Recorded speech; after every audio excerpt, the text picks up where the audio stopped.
Je voudrais vous parler d'un sujet très important, dont il revient très régulièrement, notamment au moment des élections, qui est la question de l'endettement public de la France. Un endettement qui est devenu maintenant très préoccupant, qui a atteint les 115, 118, 119% du produit intérieur brut, alors que je rappelle que d'après les critères dits de Maastricht, du traité de Maastricht qui avait été élaboré en 1992, eh bien la dette publique ne devait pas dépasser 60% du produit intérieur brut. On est donc le double au-dessus de la limite. Je rappelle que le dernier budget en équilibre en France a été établi en 1974 par Valéry Giscard d'Estaing et que la dette publique française, ça avait été éteinte, la dette publique extérieure détenue par des non-nationaux avait été atteinte dans les milieux des années 60 par Charles de Gaulle, qui avait une politique de désendettement. Donc, je tiens à dire que je suis, comme beaucoup de personnes, préoccupé par l'endettement public que l'on va laisser à nos enfants, petits-enfants, même si il faut bien comprendre que la dette d'un État n'a rien à voir avec la dette d'une personne privée. La dette d'une personne privée, il faut bien la rembourser à un moment ou à un autre, parce que la durée de la vie est limitée. Et que lorsque vous vous endettez auprès d'une banque, vous vous endettez au maximum pour 20 ans, peut-être même parfois jusqu'à 25 ou 30 ans dans quelques très très rares cas. Mais en règle générale, c'est sur 20 ans. Alors qu'un État, eh bien lui, il s'endette, il est tout le temps endetté. La France, elle est endettée depuis Philippe le Bel. Donc on repousse à plus tard la charge de la dette. Mais lorsqu'il y a des taux d'intérêt qui sont relativement faibles, voire très faibles, comme c'est actuellement le cas, il ne faut pas non plus se focaliser à l'excès sur la dette. Quand même, ça n'est pas bien d'avoir des augmentations de dette considérables. Et je voudrais à cet égard souligner que, on ne le dit pas assez, mais les deux présidents de la République française qui ont le plus endetté la France depuis Vercingétorix, si j'ose dire, c'est Nicolas Sarkozy d'une part et Emmanuel Macron d'autre part. Alors bien sûr, il y a des gens qui vont me dire oui, mais Nicolas Sarkozy, c'était au moment de crise des subprimes. Oui, mais Emmanuel Macron, c'était au moment de la crise de la Covid. Oui, d'accord.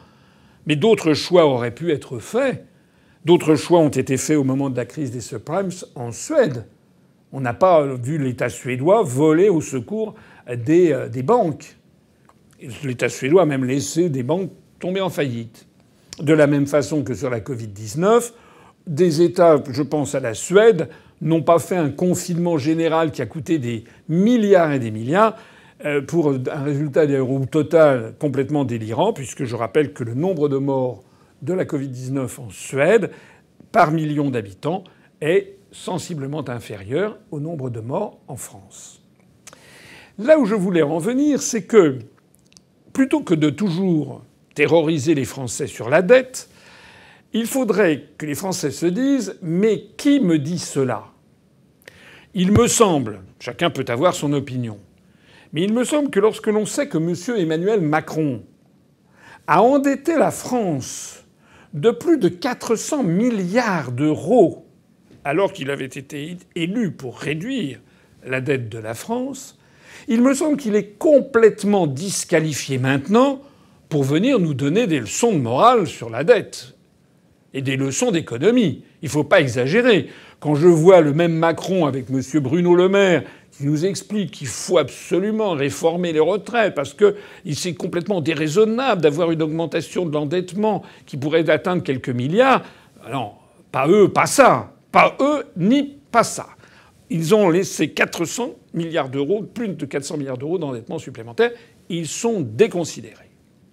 Même chose pour Madame Hidalgo. On a appris ces jours-ci que pour la seule ville de Paris, Madame Hidalgo, comme une grande, a fait grimper la dette des Parisiens d'un nombre effarant. Il y a eu une augmentation de la dette à Paris de 600% en 20 ans. Et nous en sommes maintenant à 7,7 milliards d'euros pour la seule ville de Paris. Alors que du temps de Delanoë, je crois qu'on était aux alentours de 1 milliard. Madame Hidalgo, c'est délirant. C'est d'autant plus délirant que quand on voit ce qu'elle a fait de cet argent. Je ne sais pas où il est passé, mais il y a dû en avoir des gens qui s'en sont mis plein les poches. Parce que la situation sans polémiquer à l'excès, la situation de la ville de Paris c'est une infamie. Jamais la ville de Paris a été aussi dégueulasse, passez-moi l'expression. Ça a beaucoup circulé sur Internet, mais c'est exact. Énormément de personnes, d'étrangers ou de Français de province, quand ils débarquent à Paris, sont sidérés par la saleté, par le mauvais état des routes, des rues, de l'entretien, etc., etc., sans compter le nombre de rats qui prolifèrent. Il paraît-il que c'est très bien, puisque je rappelle, et ça ce sont nos amis de EELV, qui veulent qu'on considère les rats comme des compagnons, les punaises de lit comme des commensaux. Ça, c'était au conseil départemental, je crois, du Haut-Rhin ou du Bas-Rhin à Strasbourg, qui avait donc eu des élus EELV qui avaient dit qu'il fallait pas lutter contre les punaises de lit, enfin, ou les cancrelats. Enfin, c'est bon. Bref. Madame Hidalgo, elle est complètement discréditée, c'est le cas de le dire, pour nous donner des leçons de bonne gestion de la France. Mais il y en a d'autres qui sont discrédités. Ce sont justement ceux qui ont des endettements monumentaux. Et je voudrais rappeler ici que le Rassemblement national de Mme Le Pen a une dette actuellement de son parti qui a été évaluée aux alentours de 22,3 millions d'euros. Certains disent que ça serait une trentaine de millions d'euros. C'est le RN est le parti politique le plus endetté de France, alors même qu'il touche des subventions de l'État, notamment en fonction de ses députés, en fonction de ses résultats aux élections législatives. Le deuxième parti le plus endetté de France, ce sont les Républicains, qui sont endettés, semble-t-il, d'un peu moins de 19 millions d'euros, 18 millions 93 millions d'euros. Ils étaient tombés plus bas, ils étaient tombés à 60 millions d'euros de dette. Ils ont été obligés de vendre leur siège du 15e arrondissement à un fonds d'investissement allemand dont ils sont maintenant locataires. Mais donc ils ont perdu de leur patrimoine, ils se sont un peu désendettés, mais ça reste le parti le plus endetté après le Rassemblement national.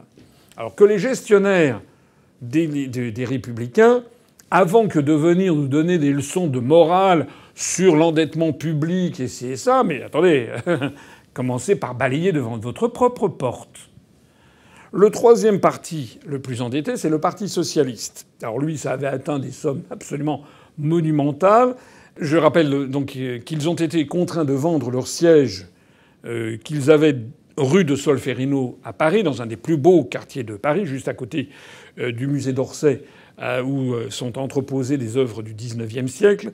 Et donc ils se sont rapatriés, si j'ose dire, à Ivry-sur-Seine, dans une banlieue ouvrière. Et naturellement, il y a quand même un certain nombre de députés, de parlementaires socialistes qui ont trouvé que c'était trop populaire d'aller à Ivry. Bon, enfin bref, ça fait partie de cette hypocrisie que l'on trouve chez certains.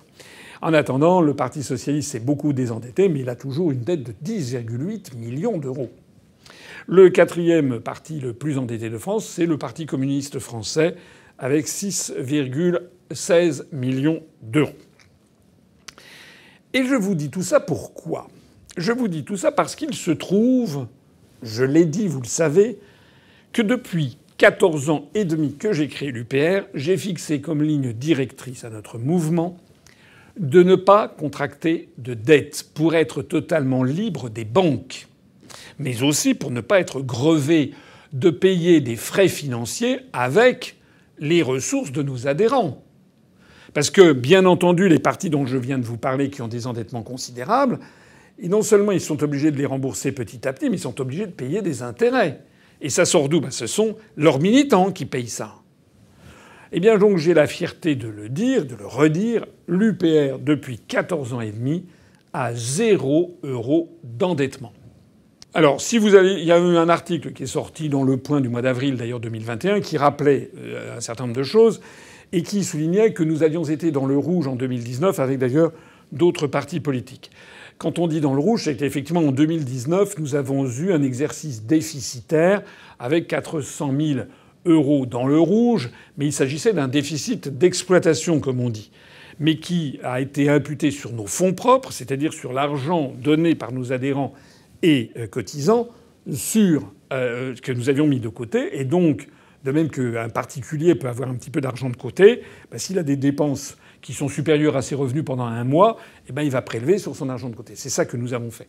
Donc effectivement, à la fin de 2019, on a eu 400 000 euros dans le rouge de déficit d'exploitation, comme d'ailleurs beaucoup d'autres partis politiques, parce qu'il y avait eu les élections qui avaient eu lieu et que nous avions notamment des dettes vis-à-vis de l'imprimeur et qui n'avaient pas été réglées, qu'on avait réglées sur plusieurs exercices.